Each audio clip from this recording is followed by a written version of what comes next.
Welcome everybody to Extreme Off-Road Silly Bills, and today we're dealing with the 1968 Abarth 595 SS. Now this has 668 horsepower, 682 pounds-feet of torque from a 2-litre turbocharged inline-4 engine.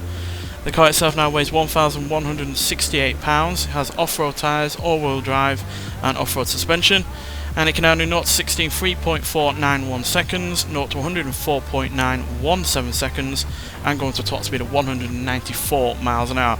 Now obviously this is way more powerful and way faster in terms of acceleration and top speed than the car was originally. Had a top speed of 74 originally and only 24 horsepower as well. So yeah, we're asking a lot from this car, as yeah, clearly it's not meant for these kind of speeds or acceleration. So yeah, and yeah, even though we've obviously upgraded it somewhat to help with the handling and all that, I just don't think it's going to be enough really to compensate for the massive increase in horsepower and torque and speed and acceleration. So yeah, we're just going to have to see, because at the end of the day, even though we can upgrade the tyres and the brakes and the anti-roll bars, etc., we can't upgrade the wheelbase. It's still quite short and stubby, and we can't upgrade where the centre of gravity is as well, because it's still quite tall.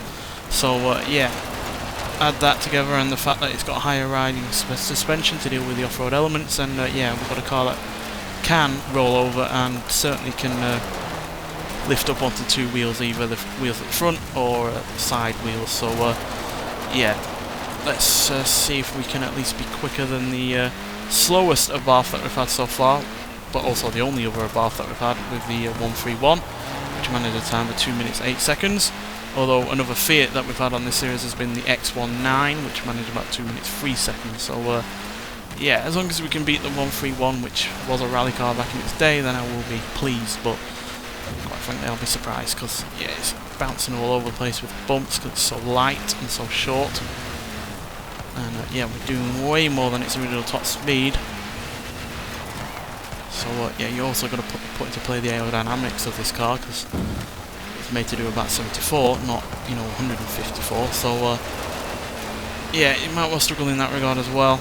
We have given it the widest tyres possible to at least give us all of the grip that we can get, but again, we only have small tyres generally, so yeah, those little tyres can be as wide as they want, but they've still only got so much to give.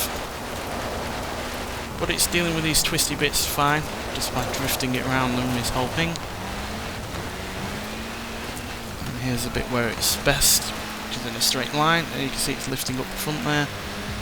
We're doing 177 miles an hour across the finish line, 103 miles an hour quicker than it could ever do originally, and a time of 2 minutes 5 seconds .269 puts us slap bang in the middle between the Abarth Fiat 131 and the Fiat X19, as we're nearly 3 seconds quicker than the 131 and only about a couple of seconds off the X19. And yeah, that time means we are, let's find, we're quicker than an Opel Manta 400, which was a rally car back in its day, as well as an Ital Design Zero Uno, Rover SD1, Mercury Cougar Eliminator, Mitsubishi Lancer Evolution, Toyota Supra 2-litre GT Twin Turbo, as well as a Mercedes-Benz X-Class, another rally car back in its day, the Renault Alpine A110, the Bentley Continental Super Sports, and the Subaru Impreza WRX STI, but we are slightly behind a Renault Clio RS16 Concept, Mazda RX-8, Ford Transit Super Sport van, Toyota Sleeker GT, and a Honda Civic Type R from a few years ago.